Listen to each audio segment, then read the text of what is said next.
नमस्कार दोस्तों, मैं आपका मित्र कुमुद रंजन सिंह स्वागत करता हूं आपका अपने इस चैनल में जिसका नाम है लर्न एस्ट्रोलॉजी विद कुमुद रंजन सिंह। दोस्तों, मैं अपने निवास स्थान जमशेदपुर झारखंड से आप लोगों के समक्ष उपस्थित हूं। अभी तक दोस्तों मैंने आप लोगों के साथ ग्रहमूल नक्षत्र की लगभग 5 ग्रहमूल नक्षत्रों की जो डिटेल्स है वो अभी तक मैंने आप लोगों को बता दिया है, उसको अच्छे से एक्सप्लेन कर दिया है।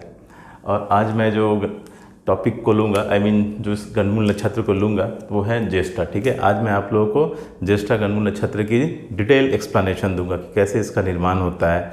ठीक है, और इससे किस चरण में ग्रहमूल नक्षत्र का दोष लगता है। लेकिन इससे पहले कि मैं अपना ये लेक्चर स्टार्ट करूँ, मेरा आप लोगों से अनुरोध है कि आप मेरे पिछले एपिसोड्स को देखते हुए ही इस एपिसोड में आए। ठीक है, अदरवाइज़ आप लोगों को अगर बेसिक और फंडामेंटल्स अगर क्लियर नहीं रहेंगे तो फिर आप लोगों को आगे समझने में दिक्कत होगी, परेशानियां होगी। ठीक है दोस्तों, अगर आप मुझसे नए जुड़े हैं तब तो ज़रूर आप शुरुआत से देखते हुए आइए। लेकिन अगर आप मुझसे जुड़े हुए हैं लेकिन फिर भी अगर पिछले एपिसोड्स को आपने स्किप कर दिया है तो आप पिछले एपिसोड को देखते हुए ही इस एपिसोड में हैं। ठीक है दोस्तों, ताकि आपको समझने में कोई परेशानी ना हो। तो चलिए दोस्तों, आज स्टार्ट करते हैं हम।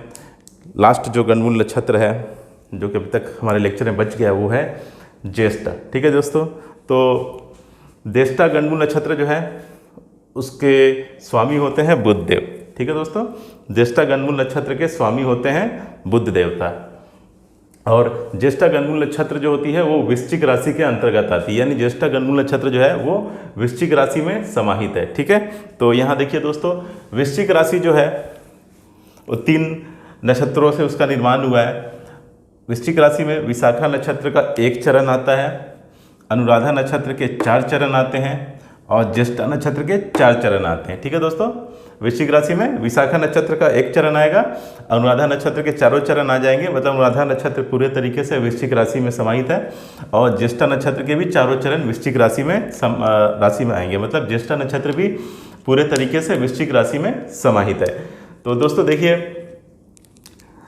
वैदिक एस्ट्रोलॉजी के अनुसार जहाँ भी एक नक्षत्र और राशि का उदय एक साथ होता है या एक नक्षत्र और राशि एक साथ समाप्त होती है तो उसको हम बोलते हैं संधि, और संधि पे ही ग्रहमूल नक्षत्र का हमेशा निर्माण होता है। ठीक है, तो देखिए दोस्तों, वृश्चिक राशि में जो लास्ट नक्षत्र है वो कौन सा है? ज्येष्ठा, और इसके 4 चरण आ रहे हैं। उसका मतलब है कि जैसे ही वृश्चिक राशि समाप्त हो रही है ज्येष्ठा नक्षत्र की भी समाप्ति हो जा रही है। तो देखिए दोस्तों, मैंने वृश्चिक राशि को यहाँ राशि चक्र के माध्यम से राशि चक्र में जो वृश्चिक राशि की जो सेक्शन है उसको मैंने यहाँ इंडिविजुअली ड्रॉ कर दिया ताकि आपको क्लियर विजिबल हो। तो ये देखिए दोस्तों, ये है वृश्चिक राशि का सेक्शन। ठीक है, जिसको मैंने राशि चक्र से निकाल लिया और यहाँ पे इंडिविजुअली ड्रॉ कर दिया। अब वृश्चिक राशि है तो राशि में नक्षत्रों के जो चरणों का योग होता है 9 होता है, यानी एक राशि को 9 चरण भी होते हैं। तो इस तरीके से 1 2 3 4 5 6 7 8 9 मैंने 9 चरण जो है 9 चरण जो है यहाँ पे स्पेसिफाइड कर दिया, मेंशन कर दिया। ठीक है, 9 चरण समाप्त तो वृश्चिक राशि भी समाप्त। ठीक है, तो देखिए दोस्तों, पहला नक्षत्र जो वृश्चिक राशि में आ रहा है वो है विशाखा। तो विशाखा का 1 चरण आ रहा है तो उसको मैंने यहाँ ब्लू मार्कर से इंडिकेट कर दिया है। ठीक है, ये पहला चरण, ये जो है ये आपका क्या है? पहला चरण है। ठीक है, ये जो एरिया है वो पहला चरण है। तो विशाखा नक्षत्र का 1 चरण उसको मैंने यहाँ शो कर दिया ब्लू मार्कर से। उसके बाद दूसरा नक्षत्र जो आ रहा है वो है अनुराधा नक्षत्र के 4 चरण। तो अनुराधा नक्षत्र के 4 चरण है। ठीक है, तो वो कहाँ से स्टार्ट होगी? 2 से। तो 2 3 4 5 ये 4 चरण किसके होंगे? अनुराधा नक्षत्र के, जिसको मैंने यहाँ ग्रीन मार्कर से इंडिकेट कर दिया है। उसके बाद नेक्स्ट जो सीक्वेंस में नक्षत्र आ रहा है वो कौन सा है? तो वो है ज्येष्ठा नक्षत्र। ठीक है, तो 5 तक के बाद यानी 6 7 8 9 यही 4 तो चरण बचे हैं ना, ये चरण किसके हो गए? तो ये चरण हो गए आपके ज्येष्ठा नक्षत्र के। ठीक है, तो जिसको मैंने यहाँ रेड मार्कर से इंडिकेट किया। देखिए ये 6 7 8 9 ये जो टोटल एरिया है, ठीक है, ये किसका हो गया? ज्येष्ठा नक्षत्र का। ठीक है, तो ज्येष्ठा ग्रहमूल नक्षत्र के 4 चरणों को मैंने यहाँ 6 7 8 9 जो है मतलब यहाँ चरण उसको शो करें 6 7 8 9 यानी ये 4 चरण जो है वो ज्येष्ठा ग्रहमूल नक्षत्र के हैं। ठीक है, इसको मैंने यहाँ पे रेड मार्कर से इंडिकेट किया है, दिखाया है। तो देखिए दोस्तों, वृश्चिक राशि जैसे ही समाप्त हो रही है, ठीक है, यहाँ से वृश्चिक राशि स्टार्ट हुई। ठीक है, इस पॉइंट से वृश्चिक राशि स्टार्ट हुई है, उदय हुआ है। ठीक है, और वृश्चिक राशि यहाँ पे 9 चरण जैसे ही पूरे हुए वृश्चिक राशि यहाँ पे समाप्त हो गई। तो वृश्चिक राशि जैसे ही समाप्त हुई है तो उसके साथ साथ क्या हुआ, ज्येष्ठा गणमूल नक्षत्र भी यहाँ पे 9वां चरण जैसे ही फिनिश हुआ तो ज्येष्ठा गणमूल नक्षत्र भी समाप्त हो गया। मतलब एक संधि का निर्माण हुआ, संधि का निर्माण हुआ तो उसका मतलब वहाँ पे गणमूल नक्षत्र का निर्माण हो गया। ठीक है, जहाँ भी संधि का निर्माण होगा वहाँ गणमूल नक्षत्र का निर्माण हो जाएगा। तो वृश्चिक राशि की समाप्ति और ज्येष्ठा नक्षत्र की समाप्ति एक साथ हो रही है, तो इसलिए ज्येष्ठा नक्षत्र जो है उसको गणमूल नक्षत्र की श्रेणी में रखा गया है। ठीक है दोस्तों, तो देखिए दोस्तों, ज्येष्ठा नक्षत्र में संधि जहाँ भी होगी वहाँ गणमूल नक्षत्र का तो निर्माण होगा ही। ठीक है, लेकिन आप गणमूल नक्षत्र की श्रेणी में तो श्योर आ रहे हैं, लेकिन आपको गणमूल नक्षत्र की श्रेणी में आने के बाद उसका जो दोष लगेगा वो किसी एक पार्टिकुलर चरण में ही लगेगा। ठीक है, हर चरण में उसका दोष नहीं लगता है।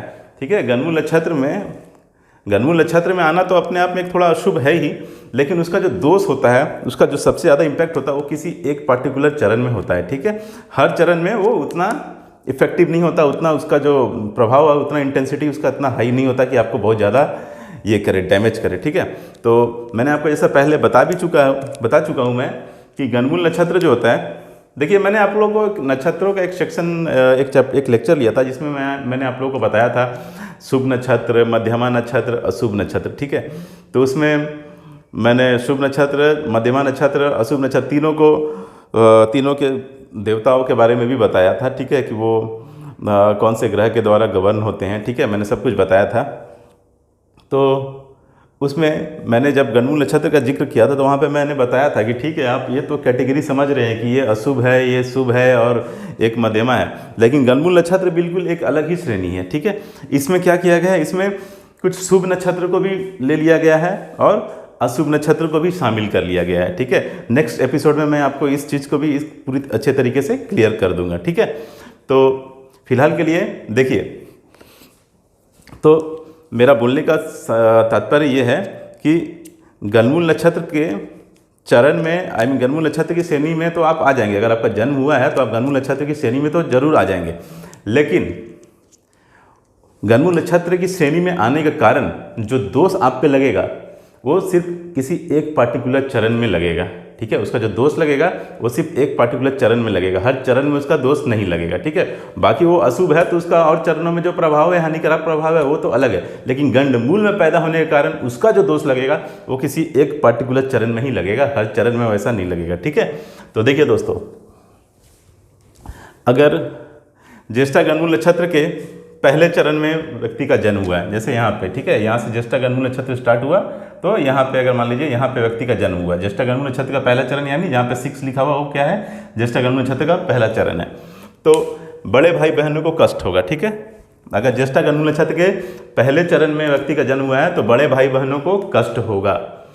ठीक है, अगर दूसरे चरण में जन्म हुआ तो यानी जहाँ पे 7 नंबर लिखा वो क्या है आपका, ज्येष्ठा गणमूल नक्षत्र का दूसरा चरण। ठीक है, दूसरे चरण में हुआ होगा तो आपके छोटे भाई बहनों के लिए वो अशुभ होगा। ठीक है, अगर तीसरे चरण में हुआ है तो तीसरा चरण मतलब ये 8 जहाँ पे लिखा हूँ मैं, वो क्या है, ज्येष्ठा गणमूल नक्षत्र का तीसरा चरण, तो तीसरा चरण में होगा तो माँ को कष्ट होगा। ठीक है, माँ को कष्ट होगा। और अगर चौथा चरण में जन्म हुआ है, ये जहाँ 9 लिखा हूँ मैं, वो क्या है, ज्येष्ठा गणमूल नक्षत्र का चौथा चरण, तो स्वयं का नाश, यानी आप खुद ही खत्म हो जाएंगे, हो सकता है आपकी मृत्यु तक हो जाए। ठीक है, तो मैंने आपको बताया था पिछले एपिसोड्स में या उससे पहले भी बहुत सारे एपिसोड में, मैं बार बार इसकी चर्चा करता हूँ कि जहाँ भी संधि हो रही है, ठीक है, उससे जस्ट जो सटा हुआ जो चरण है, ठीक है, संधि से जो क्लोज एकदम सटा हुआ है, संधि से जो चरण आपका सटा हुआ है, बस आपको उसमें ही गणमूल नक्षत्र में होने के कारण जो दोष लग रहा है वो बस आपको उस चरण में ही लगेगा। ठीक है, तो देखिए दोस्तों, ये है आपका संधि। ठीक है, यहाँ पे वृश्चिक राशि भी समाप्त हो रही है और ज्येष्ठा नक्षत्र की भी समाप्ति हो रही है। ठीक है, ये हो गया आपका संधि। तो ये संधि से इस पॉइंट से सबसे नज़दीक इस पॉइंट से सटा हुआ चरण कौन सा है, तो ये सबसे क्लोजेस्ट तो यही है, चौथा चरण, यानी ज्येष्ठा गणमूल नक्षत्र का चौथा चरण। तो ये बोला जाएगा कि गणमूल नक्षत्र ज्येष्ठा के चौथे चरण में आपको गणमूल नक्षत्र में पैदा होने का दोष लग रहा है। ठीक है, गणमूल नक्षत्र की श्रेणी में तो आप आ रहे हैं। ठीक है, आपका जन्म हो गया, अगर संधि में तो आप गणमूल नक्षत्र की श्रेणी में तो आ गए, लेकिन गणमूल नक्षत्र की श्रेणी में आने के बाद भी आपको जो उसका दोष लगेगा वो आपको किसी एक पार्टिकुलर चरण में लगेगा, ठीक है, वो चरण जो संधि के सबसे नज़दीक होगी। तो ये आपका संधि है जहाँ पे 9 लिखा हुआ हो, ठीक है, ये जो स्थान है ये क्या है आपका संधि, ठीक है। यहाँ से जो सबसे क्लोजेस्ट चरण है यानी ये जो होगा, ठीक है, ये जो कि ज्येष्ठा गणमूल नक्षत्र का चौथा चरण है, तो वहाँ पे आपको बोला जाएगा कि गणमूल नक्षत्र की श्रेणी में पैदा होने के कारण आपको जो इसका दोष लगेगा वो आपको चौथे चरण में ज्येष्ठा नक्षत्र के लगेगा, ठीक है दोस्तों। तो इसलिए हर चरण वाइज जो होगा इसका इफेक्ट बदलता हुआ जाएगा, ठीक है। हर चरण में इफेक्ट जो होता है वो बदलता रहता है। गणमूल नक्षत्र के किसी हर चरण में जो इफेक्ट है जो सेम नहीं होगा, ठीक है। हर चरण वाइज जो इसका रिजल्ट होगा वो डिफरेंट होता जाएगा। तो एक तो आपको क्लियर हो गया दोस्तों कि गणमूल नक्षत्र ज्येष्ठा के चौथे चरण में होने पे ही आपको गणमूल नक्षत्र का दोष उसको लगेगा, चौथे चरण में ज्येष्ठा गणमूल नक्षत्र के।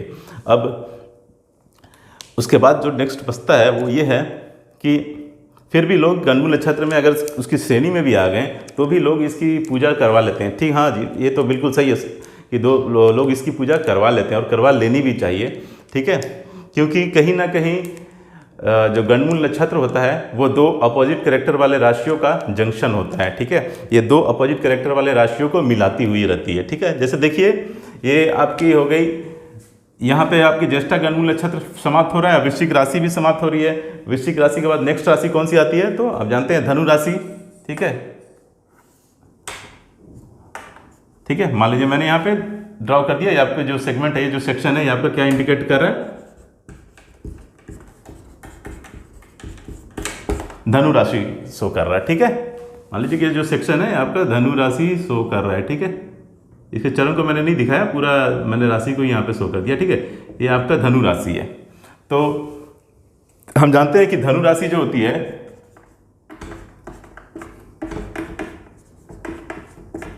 वो अग्नि तत्व राशि होती है, ठीक है।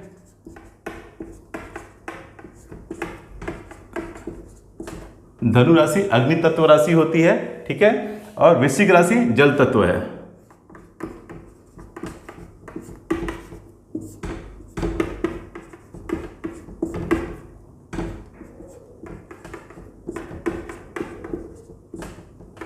ठीक है, धनु राशि अग्नि तत्व राशि है और वृश्चिक राशि जल तत्व राशि है।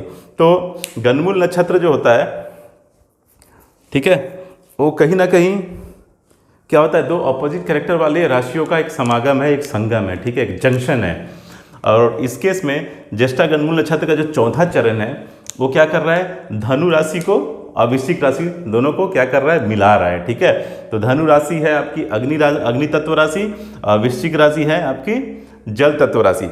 अगर ये बोला जाए कि आपका जन्म ज्येष्ठा गणमूल नक्षत्र में हुआ है, ठीक है, ज्येष्ठा नक्षत्र में हुआ है, ठीक है, और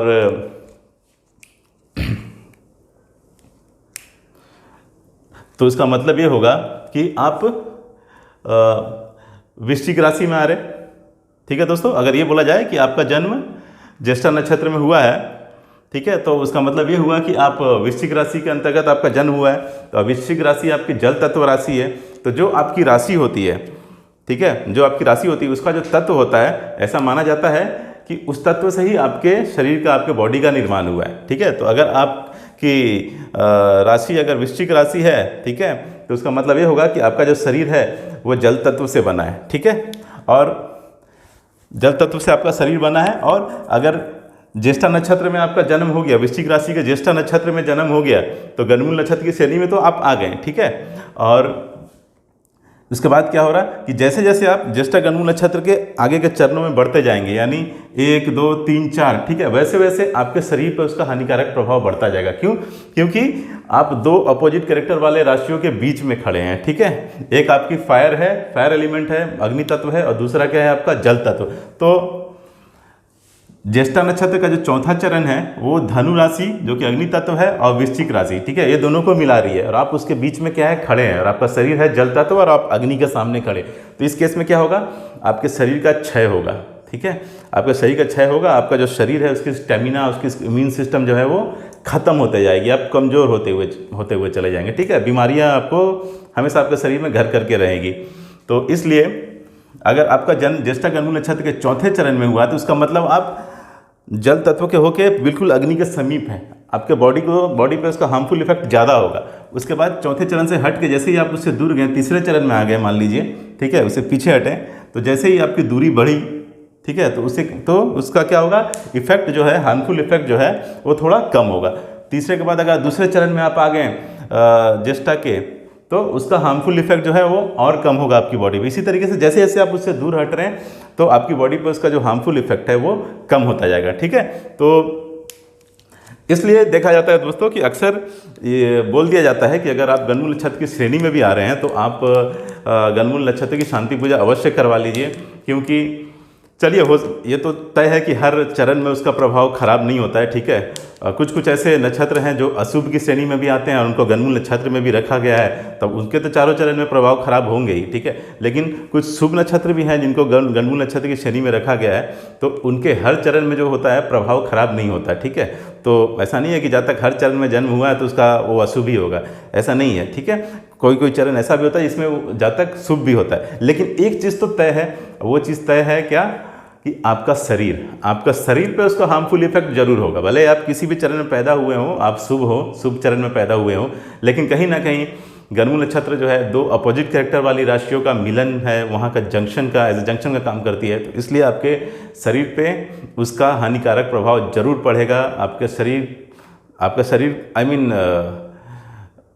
आपका शरीर का क्षय होगा, आपके शरीर जो है उसकी इम्यून सिस्टम, उसकी स्ट्रेंथ, और साथ ही साथ आपके जो मेंटल कंडीशन है, मेंटल कंडीशन मीन्स आपका शरीर अगर आपका साथ नहीं देगा तो मस्तिष्क भी आपका साथ नहीं देगा, ठीक है। दिमागी रूप से भी आप हमेशा क्या रहेंगे, परेशान रहेंगे। इसलिए मेंटल एंड फिजिकल दोनों जो हेल्थ है वो आपका डैमेज होगा, ठीक है। भले ही आप शुभ चरण में भी पैदा हुए हों गणमूल नक्षत्र के, लेकिन फिर भी चूंकि ये दो अपोजिट कैरेक्टर वाले राशियों का जंक्शन है, तो कहीं ना कहीं आपके शरीर पे इसका हानिकारक प्रभाव पड़ना तो तय है। इसीलिए अक्सर विद्वान बोलते हैं कि अगर आप गणमूल नक्षत्र की श्रेणी में भी आए हैं तो भी आप गणमूल नक्षत्र की शांति पूजा अवश्य करवा लीजिए, ठीक है।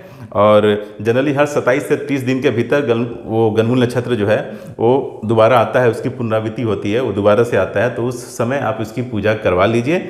और अगर आज तक आपको पता ही नहीं है कि आप गणमूल नक्षत्र की श्रेणी में आ भी रहे हैं और आपके लाइफ का बहुत बड़ा हिस्सा 10 साल 20 साल 30 साल बीत चुका है और अचानक से आपको मालूम चल रहा हो कि हाँ आपके जीवन में जो भी कष्ट आ रहे हैं उसका रीज़न ये है, तो भी देर नहीं हुई है, ठीक है। जब जागो तभी सवेरा, आप उसकी पूजा करवा लीजिए किसी अच्छे विद्वान से। हाँ, ये मैं बात ज़रूर हमेशा बोलता हूँ कि किसी अच्छे विद्वान से ही करवाइएगा, क्योंकि थोड़ी बड़ी पूजा होती है, मंत्रों के उच्चारण पे खास ध्यान दिया जाता है और अच्छे रीति रिवाज से जो भी मतलब जो भी विधि विधान है उसके अनुसार ही इसका पूजा करवाया जाता है। इसलिए किसी अच्छे विद्वान से ही इसकी पूजा आप करवाइए, ठीक है। तो दोस्तों अब तक आप समझ गए होंगे कि गणमूल नक्षत्र में सिर्फ जन्म हो जाए तो उसका मतलब ये नहीं होता कि आप अशुभ हो गए, ठीक है। गणमूल नक्षत्र के किस चरण में जन्म हुआ है वो बताता है कि आप उसका अशुभकारी प्रभाव पे पड़ेगा या उसका शुभकारी प्रभाव पड़ेगा, ठीक है।